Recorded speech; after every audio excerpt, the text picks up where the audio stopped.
नमस्कार दोस्तों, स्वागत है एक और वीडियो में। अपनी श्रृंखला चल रही थी आगे की ब्लड सर्कुलेशन सिस्टम की, यानी कार्डियोवास्कुलर सिस्टम की, और उसमें हमने पिछले वाली वीडियो में ब्लड सेल्स वगैरह समझ ली थी। और आज अपन आगे ब्लड ग्रुप की बात करेंगे, ब्लड वेसल्स की बात करेंगे। और ये वीडियो उस लिए भी महत्वपूर्ण हो जाता है कि अपने को पता क्या होता है कि सर्वदाता कौन सा है, सर्वग्राही कौन सा है, और अपन इतना सा जानने के बाद में ही ये समझते हैं कि ब्लड ग्रुप कंप्लीट हो गया है। लेकिन आज के इस वीडियो में अपन इसको थोड़ा सा और डीप में जाने की कोशिश करेंगे, समझेंगे कि किस प्रकार से ये है। और ये सेकंड पार्ट है अपना ब्लड सर्कुलेशन सिस्टम का ना। तो शुरुआत करते हैं भाई।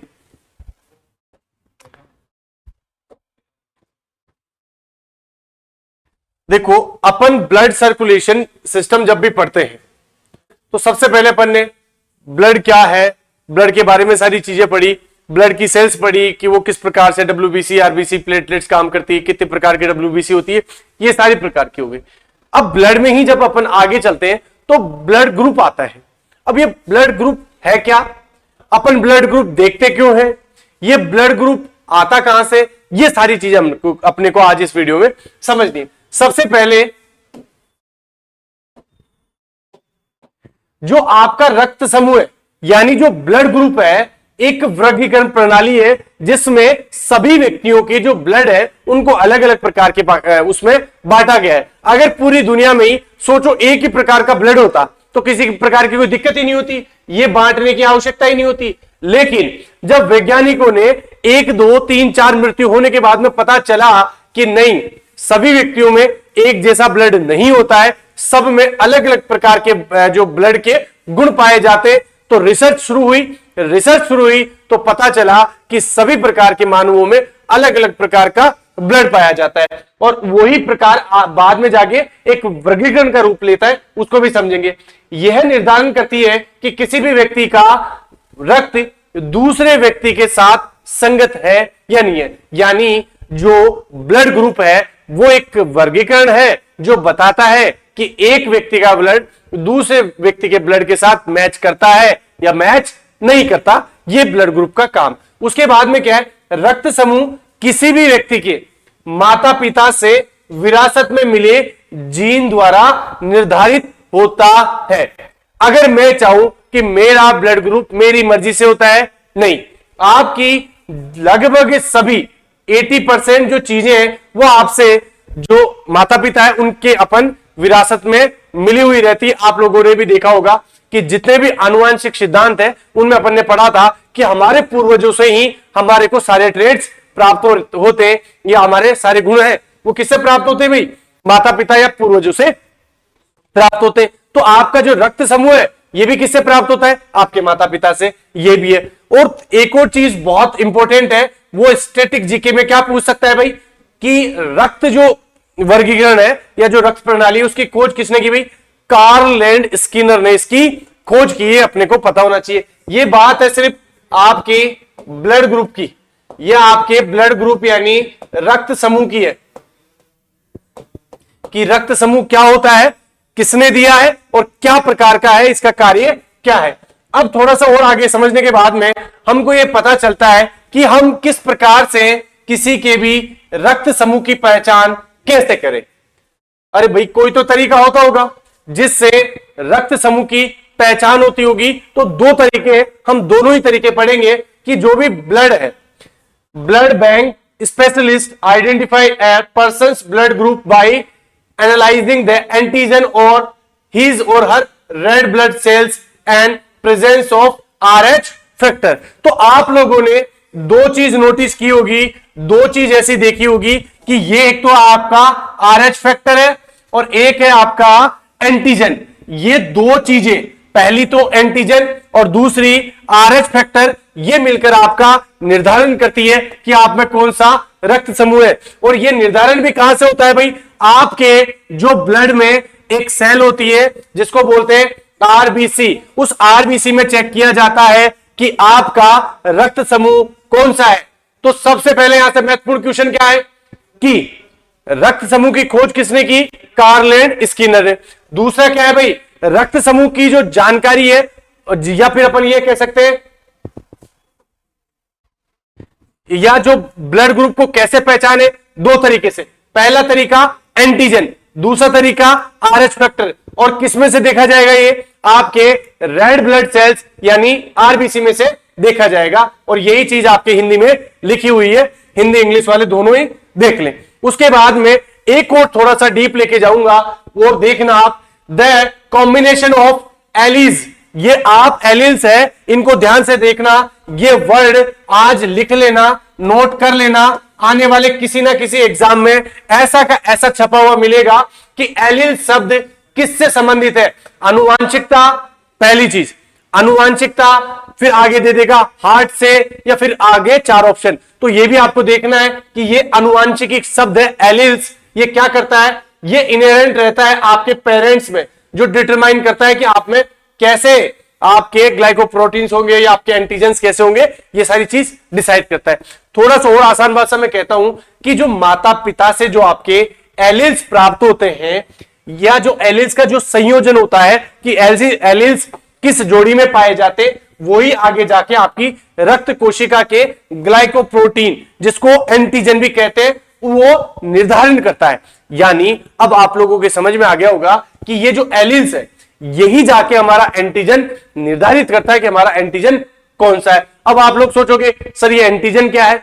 तो मैं आज की वीडियो में एंटीबॉडी, एंटीजन, रक्त समूह, कौन किसको दे सकता है, कौन किसे ले सकता है, सारी चीजों की अपन बात करने वाले हैं। अब देखो एलिल्स क्या है? एलिल्स है आपके किसी जीन को अलग अलग या एक संस्करण होना, या फिर इस एलिल्स क्या है? एक जीन का जोड़ी होती है जो आपके पेरेंट्स से आप में आती है और जो बाद में आपके एंटीजन का निर्धारण करती है। कुल मिला के इतना सा याद रखने ना कि आपके एलिल या एलिल्स आपके एक अनुवांशिकी शब्द है।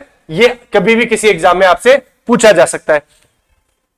अब मैंने एलिल्स के आगे बात बता दी थी कि ये एक जीन की जोड़ी होती है। जो जीन्स आते हैं ना आपके, अरे भाई डीएनए में जो आपके जीन्स आपके माता पिता से प्राप्त होते, वो एलिल्स के माध्यम से आते, जो गुणसूत्रों के एक खास इलाके में पाई जाती है।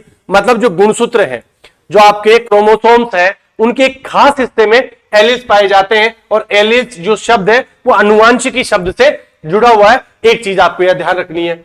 उसके बाद में क्या है भाई, अब अपने को पता होना चाहिए उन दो सिस्टम का जो हमारे ब्लड को निर्धारित करती है कि कौन सा ब्लड ग्रुप है। तो सबसे पहले है एक सिस्टम है भाई एबीओ सिस्टम। कौन सा सिस्टम है? ABO system. और एक सिस्टम है आरएच फैक्टर। अगर इन दोनों में से एक भी उपस्थित नहीं रहे तो हम पता नहीं कर पाए कि हमारा ब्लड किस प्रकार का या हमारे ब्लड का वर्गीकरण क्या है। तो सबसे पहले एबीओ रक्त प्रणाली है। अब ये इसमें क्या है, रक्त को चार भागों में बांटा गया है। रक्त को कितने प्रकार में बांटा गया है? ए बी और ओ। ये चार प्रकार के रक्त समूह विभाजित किए गए किसमें भाई? एबीओ सिस्टम में। और ये जो आरएच फैक्टर है ये बताता है कि आपका ब्लड नेगेटिव है या पॉजिटिव है। तो अगर किसी को ज्यादा कुछ भी याद नहीं हो तो इतना तो याद कर सकता है कि आपका जो ब्लड ग्रुप है उसको निर्धारण करने के लिए दो चीजें चाहिए होती है। एक तो एक जो सिस्टम है, एक तो एबीओ सिस्टम है और एक आरएच सिस्टम है। अब ये एबीओ सिस्टम क्या निर्धारित करता है कि आपका ब्लड ग्रुप कौन सा है? ए बी और ओ। और आपका आरएच फैक्टर ये निर्धारित करता है कि आपका ब्लड ग्रुप नेगेटिव है या पॉजिटिव है। फिर थोड़ा सा और डीप में समझते हैं कि ये जो एबीओ जो रक्त प्रणाली है, ये लाल रक्त कोशिकाओं की सतह पर कुछ एंटीजन ए और बी की उपस्थिति या अनुपस्थिति के आधार पर वर्गीकृत करती है। यानी ये आरबीसी में जो एंटीजन पाए जाते हैं उसकी एब्सेंस और प्रेजेंस के आधार पे ये चेक करती है कि कौन सा एंटीजन वहां है। ए एंटीजन है, बी एंटीजन है, ए बी है या ओ है। और ये जो आरएच फैक्टर है ये भी आपके रेड ब्लड सेल्स पे ये देखता है कि जो आपकी आरएचडी नेगेटिव है या आरएचडी पॉजिटिव है। इसी के आधार पे आपको पता चलता है कि आपका ब्लड ग्रुप पॉजिटिव है या नेगेटिव है। काम की चीज है, थोड़ा डीप है, समझने का प्रयास करना। उसके बाद में the discovery by the Karl Landsteiner और बीनर ने जो आपका आरएच फैक्टर है, मैंने ये कहा था रक्त समूह की खोज, रक्त प्रणाली की खोज कार्ल लैंड स्किनर ने की है, लेकिन आरएच फैक्टर की खोज रिसस नाम के बंदर पे दो व्यक्तियों ने की है जिसका नाम है कार्ल लैंड स्किनर और बीनर। ये भी आपको ध्यान रखना है। और इन्होंने रिसस नाम के एक बंदर पे ये एक सारी खोज की थी कि आरएच फैक्टर किस तरह से काम करता है। आई होप आपको ये आरएच फैक्टर समझ में आया होगा। आगे बढ़ते हैं और आगे बढ़ने के बाद में हमारे सामने जो एबीओ जो ब्लड प्रणाली है उसके रक्त सिस्टम पता चल जाते हैं। भाई देखो, सबसे पहले यहां एक नंबर पे लिखा हुआ है ब्लड ग्रुप। अब ब्लड ग्रुप कितने प्रकार के हो गया? ए बी, इन दोनों से मिल गया हो गया ए बी और ओ। ये 4 प्रकार के क्या है भाई? रक्त समूह है। फिर दूसरे नंबर पे है रेड ब्लड सेल का टाइप क्या है। अगर रेड ब्लड जो आपकी आरबीसी यानी लाल रक्त कोशिकाएं, रेड ब्लड सेल्स अगर ए मिलती है तो ए आपका रक्त समूह ए हो जाएगा, बी मिलती है तो बी हो जाएगा, ए बी मिलती है तो ए बी प्रकार का हो जाएगा, और ओ मिलती है तो ओ प्रकार का हो जाएगा। यानी आपके ब्लड ग्रुप को निर्धारित करने का कार्य आपकी रेड ब्लड सेल्स करती है, कोई दिक्कत नहीं। उसके बाद में एक चीज और आ जाती है एंटीजन। अब एंटीजन आपकी जो भी आरबीसी में जो प्रकार का एंटीजन होता है वही निर्धारित करता है। तो ए में क्या होता है भाई? ए प्रकार का एंटीजन पाया जाता है, बी में बी प्रकार का एंटीजन पाया जाता है, और इसमें क्या है भाई? ए और बी दोनों प्रकार का एंटीजन पाया जाता है, इस वजह से इसको ए बी कहते हैं। और इसमें नन पाया जाता है, और नन को मतलब क्या है भाई? कोई भी नहीं, जीरो। तो ये भाई इसमें ओ प्रकार का अपना रक्त समूह हो गया। लेकिन ये चीजें तो तुम्हें समझ में आ गई कि सर ओ ए और ए एंटीजन होगा तो ए ग्रुप हो गया, बी एंटीजन है तो बी ग्रुप हो गया, ए बी है तो ए बी हो गया, ओ मतलब एंटीजन है ही नहीं, इस वजह से वो क्या है? अगर आपके रक्त को लेता है कोई भी डॉक्टर और उसको चेक करता है और चेक करने के बाद में पता चलता है कि उसमें किसी प्रकार का कोई एंटीजन नहीं मिला, तो इसका मतलब वो ब्लड ग्रुप कौन सा है भाई? ओ। लेकिन एक और शब्दावली है एंटीबॉडी, और एंटीबॉडी की जांच कहां से होती है भाई? प्लाज्मा से। ये चीज स्टार लगा के याद रखना कि भाई आपके ब्लड ग्रुप की जांच कहां से होती है? आपके रेड ब्लड सेल्स में जो पाए जाने वाले एंटीजन से। और जो आपकी एंटीबॉडी की जो खोज है मतलब वो है वो कहां से होती है? प्लाज्मा में। अब आपको भी पता है कि ब्लड में 2 प्रकार के कंपोनेंट पाए जाते हैं। पहला है प्लाज्मा जो 55% होता है, और दूसरा है 45% जो आपकी होती है ब्लड सेल्स। और ब्लड सेल्स कितने प्रकार की होती है? 3, आरबीसी, डब्ल्यूबीसी और प्लेटलेट्स। तो ये जो प्लाज्मा है उसमें क्या चीज होती है? एंटीबॉडी। अब इस एंटीबॉडी में अगर एंटीबॉडी बी है, एंटीबॉडी अगर बी है तो उसका क्या है? आपके एंटीजन और एंटीबॉडी एक दूसरे के विपरीत होते हैं। एंटीजन ए है तो उसमें एंटीबॉडी क्या होगी? बी। और जिसमें एंटीजन बी है उसमें क्या होगा भाई? एंटीबॉडी ए। और जिसमें अगर ए और बी दोनों प्रकार के एंटीजन है, इसका मतलब गुल मिल गया सब कुछ सब, तो आपके एंटीबॉडी उसमें मिलेगी नहीं, तो नन। और अगर आपका ओ है तो इसमें क्या है भाई? एंटीबॉडी ए और एंटीबॉडी बी दोनों के दोनों प्राप्त होंगे। तो आपको ये खेल समझ में आ गया होगा कि ब्लड ग्रुप कितने प्रकार के हो गए? 4, ए बी और ओ। ये तो आपको पता चल गया। उसके बाद में एंटीजन क्या है? ए बी और ओ प्रकार के एंटीजन होते हैं। और एंटीबॉडी, अब देखो एंटीबॉडी क्या है भाई? ए बी और ए बी प्रकार के एंटीजन होता है, ओ प्रकार का कोई एंटीजन नहीं होता। तो ये चीज मेरे हिसाब से आप सब लोगों को समझ में आ गई होगी कि कोई भी रक्त समूह है एबीओ प्रणाली में तो सबसे पहले ब्लड ग्रुप देखते हैं, फिर उसका रेड ब्लड सेल्स देखते हैं। रेड ब्लड सेल्स और ब्लड ग्रुप इनमें कोई फर्क ही नहीं है, लेकिन आपका एंटीजन और एंटीबॉडी एक दूसरे के विपरीत पाए जाते हैं। और ये जो चीज है यहां से भी कभी भी सवाल पूछा जा सकता है। और सवाल क्या पूछा जाएगा कि भाई आपके ओ प्रकार के रक्त समूह में किस प्रकार के एंटीजन पाया जाता है? तो नहीं पाया जाता सर। अगर वो पूछेगा कि आपके ए बी प्रकार के रक्त समूह में कौन सी एंटीबॉडी पाई जाती है, आप कहना नहीं पाई जाती सर, कोई दिक्कत नहीं। आई होप समझ में आया होगा। आगे चलते हैं भाई। अब आपको ये पता होना चाहिए जो कॉम्प्लेक्स सवाल, और मैं कॉम्प्लेक्स में क्यों कह रहा हूं, इतना इजी सवाल कि हमारे एग्जामों में पूछा क्या जा रहा था अब तक? यही तो पूछा जा रहा है, अरे भाई सर्वदाता कौन सा है, सर्वग्राही कौन सा है। जो मैंने पढ़ाया वो तो पूछा ही नहीं गया अब तक। आने वाले एग्जाम में ऐसा ही अब पूछा जाएगा।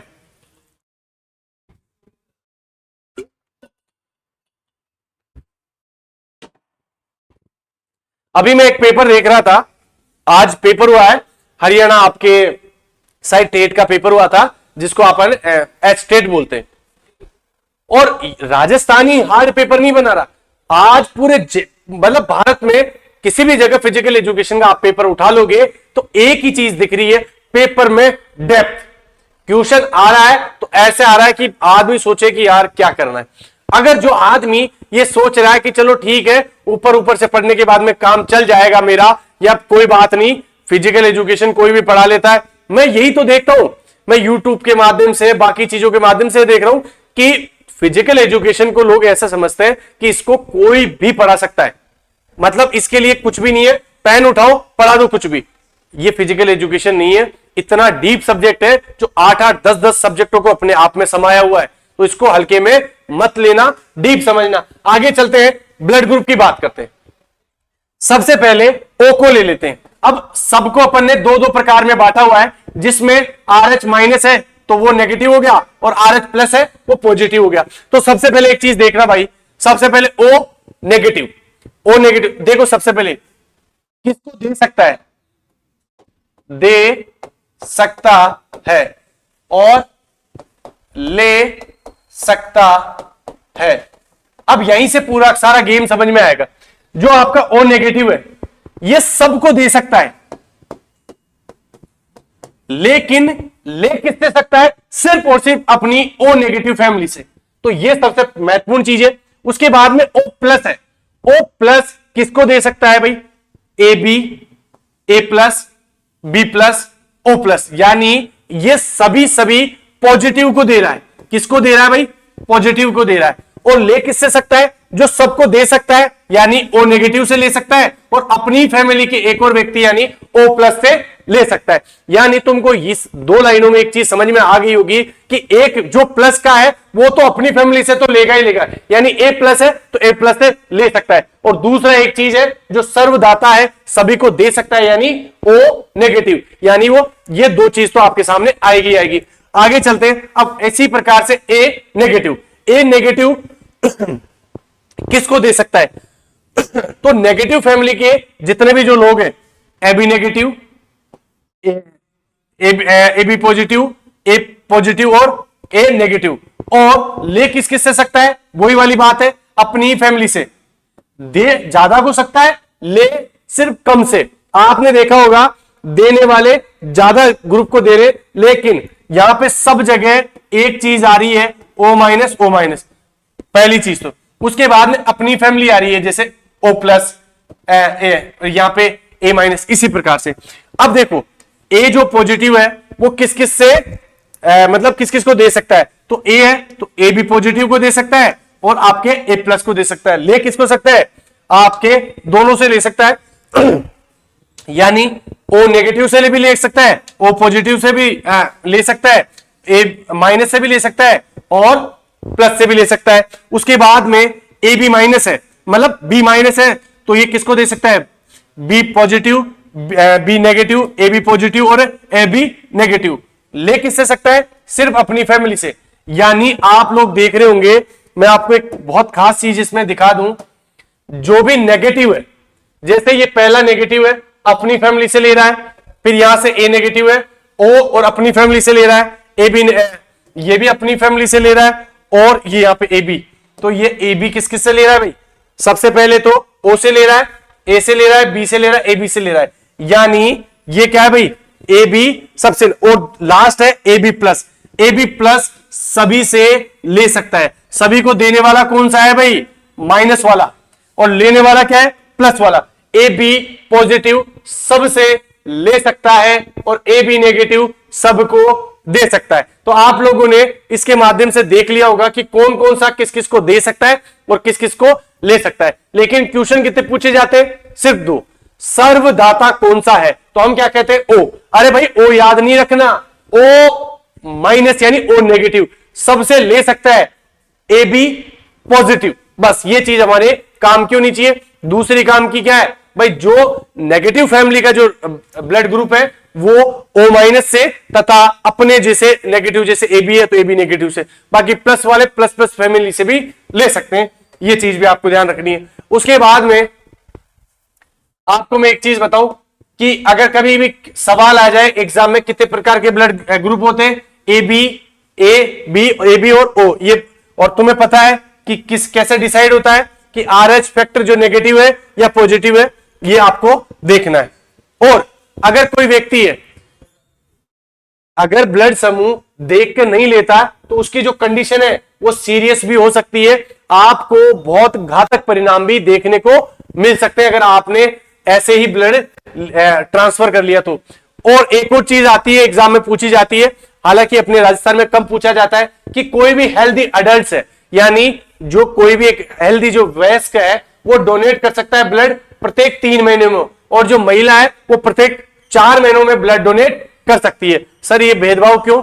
अरे भेदभाव इस वजह से कि मेंस में किसी भी प्रकार की मेंस्ट्रुएशन साइकिल के कारण या ब्लड लॉस नहीं हो पाता, महिलाओं में वैसे ही ब्लड या हीमोग्लोबिन की कमी पाई जाती है, मेंस्ट्रुएशन साइकिल की वजह से भी ये डेफिशिएंसी ब्लड की देखने को मिलती है, एनीमिया वगैरह की भी चीजें देखने को मिलती है। इस वजह से अगर कोई भी वुमेन है, एडल्ट वुमेन, वो 4 महीनों में एक बार ब्लड डोनेट कर सकती है।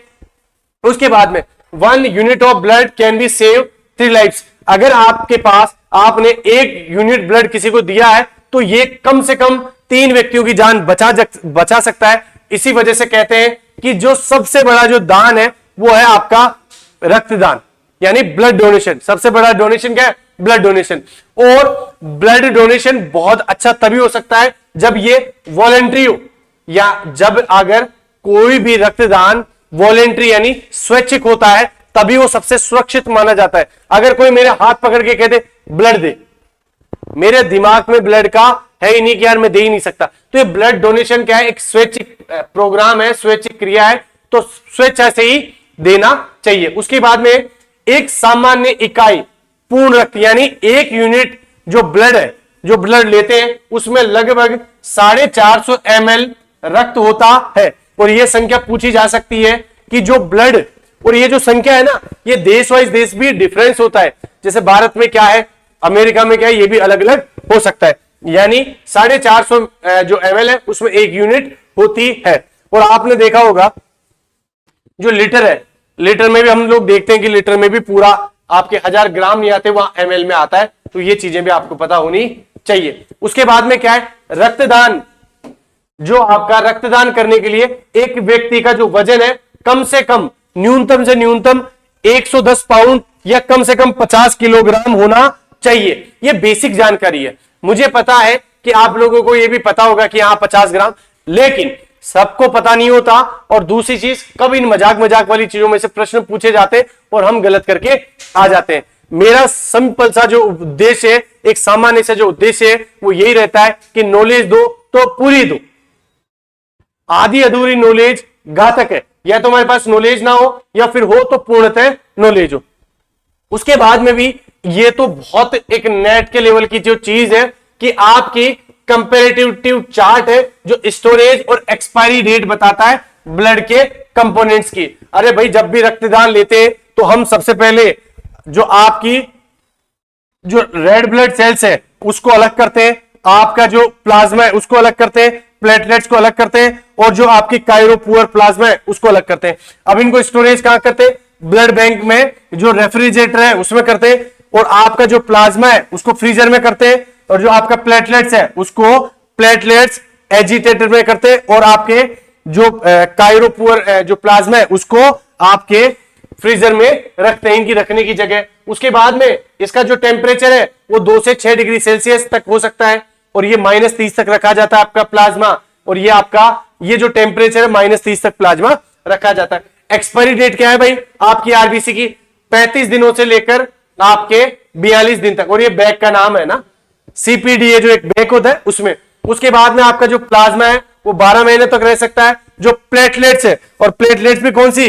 कंसंट्रेटेड, वो आपके सिर्फ 5 दिन तक रह सकती है। और जो आपका प्लाज्मा है, जो कौन सा प्लाज्मा, जो कायरो जो पुअर प्लाज्मा है, ये आपके 5 साल तक आपके रह सकता है। ये चीज वैसी है, लेकिन अपने को पता होना चाहिए जब पढ़ रहे हैं। तो ये सारी जो चीजें थी ये किसकी थी भाई? ये सारी की सारी चीजें थी आज ब्लड ग्रुप की। हालांकि मुझे आगे भी इसकी क्लास लेनी थी, लेकिन मैं कल इसके एक और अगले पार्ट में आपको हार्ट पूरा पढ़ाने वाला हूं, क्योंकि जब आप पढ़ो तो आपको धीरे धीरे चीजें समझ में आती चले। एक ही वीडियो में सारी चीज अगर मैं मिक्स कर दूंगा तो आपको पढ़ने में भी दिक्कत आएगी। तो इसी वजह से मैं यहां पे इस वीडियो को रोक रहा हूं, और आगे की जो नेक्स्ट क्लास है उसमें अपन ब्लड वेसल्स के बाद में अपन हार्ट की तरफ बढ़ जाएंगे। लगभग 3 से 4 वीडियो में ये पूरा जो भी सिस्टम है वो आपके सामने आएगा। लंबे वीडियो से मैं खुद भी बचता हूं, बच्चे मैसेज करते हैं कि सर थोड़ा सा जो लंबा वीडियो है, हमारी भी मन की इच्छा थोड़ी थोड़ी खत्म हो जाती है। हालांकि पढ़ना इतना आसान नहीं है सब लोगों के लिए, पढ़ना दुनिया का सबसे मुश्किल कार्य है, लेकिन ये दुनिया की सबसे जो बेहतरीन चीजें हैं वो ये पढ़ाई के माध्यम से ही आ सकती है, क्योंकि आप लोगों को विरासत में धन दौलत और बहुत ज्यादा जमीन जायदाद तो मिली नहीं है, मिली है तो ये चीजें कि आपको एक मेहनत मिली है, इस मेहनत से आप अपने लक्ष्य या मुकाम को हासिल कर सकते हैं। तो आज की क्लास में इतना ही, मिलते हैं कल की क्लास में। खुश रहिए, मस्त रहिए और पढ़ते रहिए। जय हिंद, जय भारत।